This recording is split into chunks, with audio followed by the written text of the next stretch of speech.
Perkenalkan, nama saya Elkis Ale. Saya adalah seorang pelajar SMA di sebuah sekolah swasta yang berada di kota Soe, Kabupaten Timor Tengah Selatan, yaitu SMA Kristen 1 Soe. Sebelum adanya pandemi virus corona atau COVID-19, aktivitas saya sehari-hari berjalan normal. Saya bangun pagi, bersiap diri, sarapan, dan berangkat ke sekolah.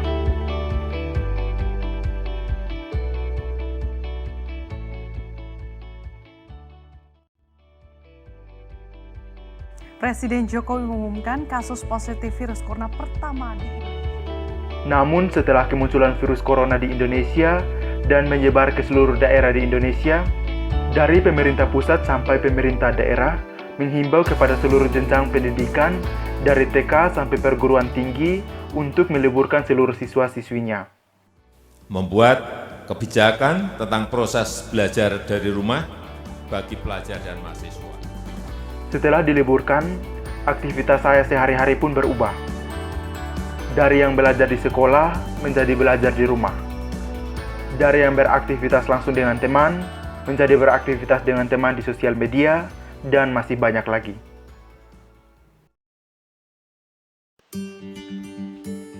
Halo teman-teman semua, apa kabar? Semoga keadaan teman-teman semua saat ini masih baik-baik saja. Semoga juga bencana yang kita hadapi saat ini boleh cepat berlalu. Seperti yang kita ketahui bahwa setelah kemunculan virus corona di Indonesia, membuat beberapa aktivitas kita banyak berubah, seperti belajar, bekerja, bermain, dan lain sebagainya. Teman-teman semua, seperti yang disebutkan di awal video tadi bahwa setelah kemunculan virus corona di Indonesia, pemerintah dari pusat sampai daerah mengambil sebuah kebijakan untuk meliburkan seluruh siswa-siswi yang berada di seluruh jenjang pendidikan dari TK sampai dengan perguruan tinggi. Tujuan pemerintah meliburkan seluruh pelajar ini untuk apa sih?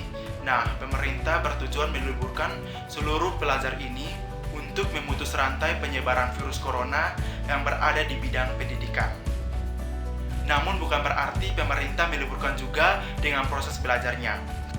Pemerintah tetap menghimbau kepada seluruh pelajar untuk tetap belajar di rumah, di mana guru tetap memberikan tugas dan penjelasan materi kepada siswa untuk tetap belajar di rumah melalui media yang telah disepakati bersama, seperti WA, Google Classroom, dan lain sebagainya.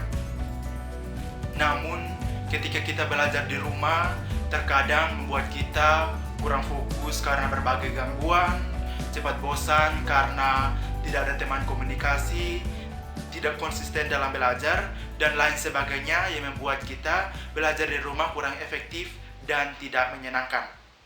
Akan tetapi, di video kali ini, saya akan memberikan beberapa tips kepada teman-teman semua agar belajar teman-teman semua di rumah lebih menyenangkan dan efisien. Kita langsung saja ke tips yang pertama. Tips yang pertama yaitu menyusun jadwal belajar teman-teman. Menyusun jadwal belajar juga merupakan suatu hal yang baik dalam belajar di rumah. Karena ketika kita belajar sesuai dengan jadwal yang disusun, maka belajar kita akan lebih teratur, menyenangkan, dan membuat kita tidak cepat bosan.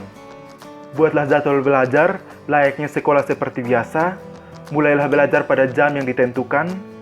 Begitu juga dengan pelajaran yang harus dipelajari, harus disesuaikan dengan mata pelajaran yang berlaku, dan tentukan berapa lama akan belajar. Lakukan kebiasaan belajar dengan mengikuti jadwal. Dengan demikian, belajar teman-teman di rumah akan menjadi lebih menyenangkan. Tips yang kedua yaitu belajar sesuai dengan gaya belajar teman-teman semua. Belajar di rumah merupakan suatu hal yang menguntungkan bagi kita. Karena ketika kita belajar di rumah, kita bisa belajar sesuai dengan gaya belajar kita masing-masing. Misalnya, teman-teman semangat belajar pada saat mendengarkan musik, atau teman-teman semangat belajar ketika belajar sambil makan cemilan, dan lain sebagainya yang dapat membuat belajar teman-teman di rumah menjadi lebih menyenangkan. Tips yang ketiga yaitu Jauhkan benda-benda yang membuat teman-teman kurang fokus dalam belajar. Pada saat kita belajar di rumah, tidak luput dari gangguan-gangguan yang membuat kita kurang fokus dalam belajar. Gangguan-gangguan itu bisa datang dari televisi, smartphone, dan lain sebagainya yang membuat kita kurang fokus dalam belajar. Tips yang keempat yaitu, teman-teman bisa menggunakan aplikasi untuk belajar. Untuk mempermudah kegiatan belajar dari rumah, teman-teman semua bisa menggunakan aplikasi belajar online yang saat ini banyak tersedia di toko aplikasi. Misalnya, Ruang Guru, Genius, dan aplikasi sejenisnya. Tips yang terakhir atau tips yang kelima, teman-teman bisa meluangkan waktu untuk menikmati hiburan. Setelah teman-teman semua memenuhi kewajiban belajar secara online ataupun offline, tidak ada salahnya jika teman-teman semua menikmati hiburan seperti menonton televisi, YouTube, atau mendengarkan musik, dan lain sebagainya untuk bahan refreshing setelah belajar. Bagi yang suka bermain game mobile, hal ini juga bisa dilakukan setelah kewajiban belajar dilakukan. Namun, teman-teman semua harus tetap membatasinya agar tidak mengganggu aktivitas belajar teman-teman di rumah.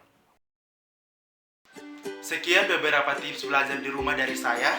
Semoga tips yang saya berikan ini bisa bermanfaat bagi teman-teman semua yang sedang belajar di rumah.